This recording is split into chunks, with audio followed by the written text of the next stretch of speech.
बज गया बिगुल, बिछ गई चुनावी बिसात, बजेगा डंका और किसकी होगी मार।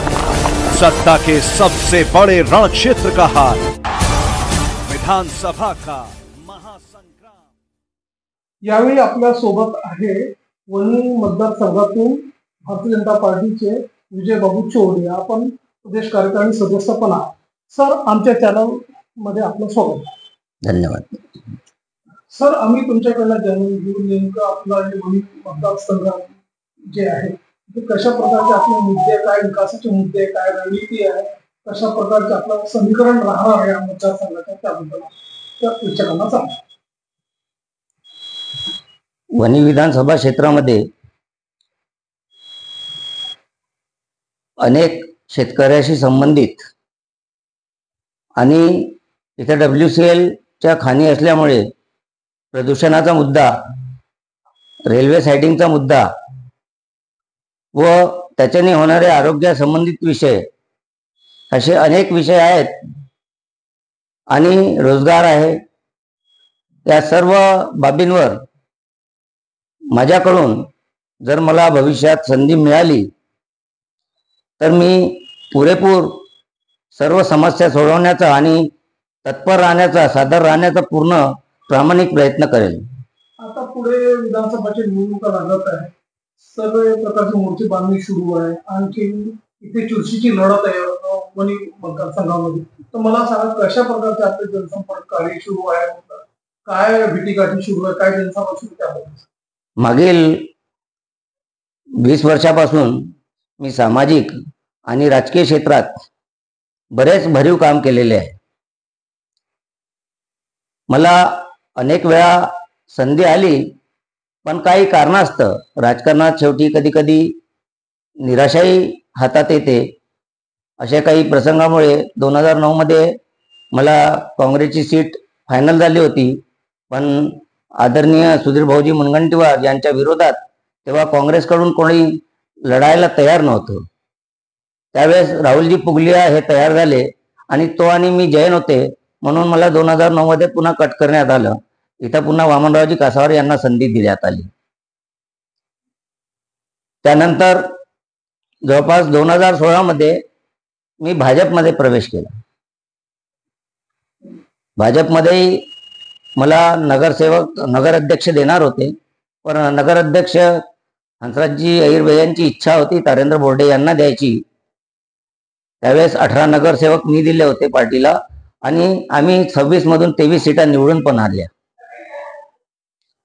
बरेच माझे समाजसेवामध्ये आरोग्यविषयी बरेच माझे नेत्रदान शिबिर आहे, मोतीबिंदू शस्त्रक्रिया आहे। आम्ही फक्त शिबिरच नाही घेत, तर पूर्ण व्यवस्थेनं माने लोकांची येण्याची व्यवस्था, त्यांची बसण्याची उठण्याची चांगली व्यवस्था, त्यांच्या जेवणाची व्यवस्था, त्यांच्या चाय नाश्ता आणि त्यांना औषधी उपचार आणि त्यांचे शस्त्रक्रिया वगैरे सर्व करून त्यांना जबाबदारीने घरपर्यंत पोहोचवण्याचं पूर्ण आमचं नियोजन राहते। अगदी सुव्यवस्थित कुठल्याही नियोजन आम्ही असं नाही करत की बा डॉक्टर आणला आणि चिठ्ठी लिहून दिली। सर्वसामान्य माणसाकडे जर 500 रुपये औषधीचे असते तर तो कदाचित आपल्या शिबिरामध्ये नसता आला।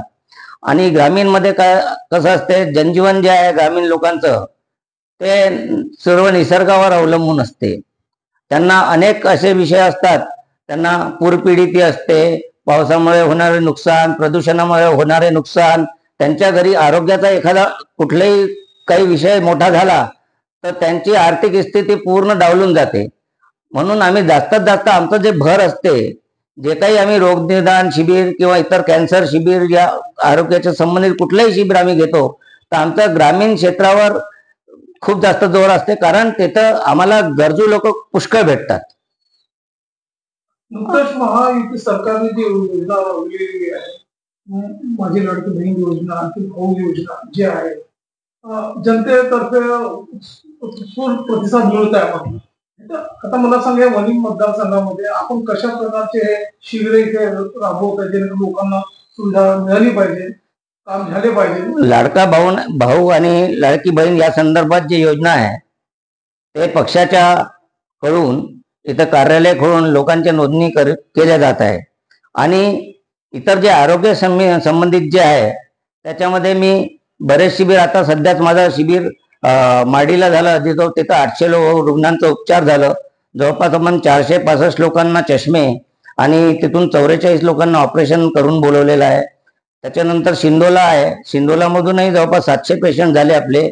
तिथेही आपल्याला कमीत कमी 414 लोकांचे चष्मे आणि 54 लोकांचं आपण ऑपरेशन करून मोतीबिंदू शस्त्रक्रियेचा आहे. या पूर्ण या महिन्यात जवळपास आमचे 8 आरोग्य संबंधित मोतीबिंदू शस्त्रक्रियाचे शिबिर होत आहे. त्याच्यामध्ये आता पुढचा शिबिर वणीला आहे 27 तारखेला, येत्या 27 तारखेला. त्यानंतर 1 ऑगस्टला आमचं पाटण आहे, नंतर घोणसा आहे, जुगाद म्हणजे WCLचा शेवटचा एरिया आहे, तिथं पण WCLच्या प्रदूषणामुळे लोकांना डोळ्याचे उपचार करण्याची गरज आहे. तिथं पण आम्ही इंटिरियर मध्ये जाऊन तिथं गाडी पण जाण्याची समस्या आहे, तरी पण तिथं पण आम्ही आमचे शिबिर ठेवलेले आहे. भारतीय जनता पार्टीचे जे विद्यमान आमदार आहेत त्यांनी बरेचसे विकास कार्य केलेले आहे. काही विकास कार्य रखडलेले आहे. शेतकरी वर्गामध्ये काही असंतुष्टी आहे, काही संतप्त आहे शेतकरी बंधू. म्हणजे हे जीएसटी वरती आता कर लागलेला आहे, आपलं बियाणेवर आणि कीटनाशक वगैरे लागलेला आहे ना, टॅक्सेस जीएसटी लागला, त्यावर त्यांची ओरड आहे. आणि त्यांना जे अवकाळी पावसाचे काही पंचनामे होत नाही, मुआवजा मिळत नाही. त्याबद्दल आपण काय पुढाकार घेत आणि पार्टीकडे आपण कशा प्रकारचे त्याला घ्यायचं म्हणत असतात? लोकसभेचे जे आपल्याला निर्णय पाहायला मिळाले त्यामध्ये पक्षाला अनेक बाबी की आपण कुठे चुकलो आहे, काय दुरुस्ती करण्याची आवश्यकता आहे, कुठले निर्णय घेण्याची आवश्यकता आहे, शेतकऱ्यासंबंधित काय आवश्यक आहे, अशा अनेक उपाययोजना त्यांच्यासाठी, शेतकऱ्यांसाठी ते सर्व पक्षाच्या ज्या मीटिंग झालेल्या आहे त्याच्यामध्ये सर्व मुद्दे ज्यामुळे आपल्याला पराभव स्वीकारावा लागला इथल्या एरियामध्ये, त्याच्यावर येत्या काळात नवीन नवीन निर्णय आता आपण पाहत आहोत. लाडका भाऊ, लाडकी बहीण आणि इतर शेतकऱ्याशी संबंधित बरेच निर्णय पक्ष घेईल. आणि ज्या काही आमच्या त्रुट्या, काही चुका झाल्या असेल ते दुरुस्त करून आता आम्ही पुन्हा जनतेसमोर विधानसभेमध्ये जाणार. बरेचसे आपले कामं सुरू आहे, जनसंपर्क सतत सुरू आहे, भेटीगाठी सुरू आहे, काही गाव आपण निवडून पण काढलेला आहे. तर मला सांगा, येथील जे नागरिक आहे शेवटपर्यंत पोहोचण्याकरिता आपले येथील जे नागरिक आहेत वणीचे, त्यांना आपला काय एक मेसेज आहे? माझं वणीकर जनतेला एवढंच, वणी विधानसभा क्षेत्रातील जनतेला एवढंच निवेदन आहे की जर आपण एक चांगलं व्यक्तिमत्व या विधानसभेत पण दिलं तर, आणि एक चांगल्या व्यक्तीला जर ही अपॉर्च्युनिटी मिळाली तर आम्ही एक चांगली आयडिओलॉजी आणि पूर्ण ताकदीनं आम्ही तत्पर राहून त्यांचे जे काही प्रश्न आहे ते पूर्ण मार्ग लावण्याचा प्रयत्न करतो. प्रेक्षकांना हे होते अभ्यासू आणि अनुभवी भारतीय जनता पार्टीचे नेते विजय बाबू चौडिया. आपण एक संभावित उमेदवार आहात विधानसभा क्षेत्रातून, आणि आपण आपला वेळ दिला आणि जनतेसाठी आपण कटिबद्ध आहे, विकासासाठी कटिबद्ध आहे आणि आपला वेळ दिला त्याबद्दल सर आपण धन्यवाद. थँक्यू.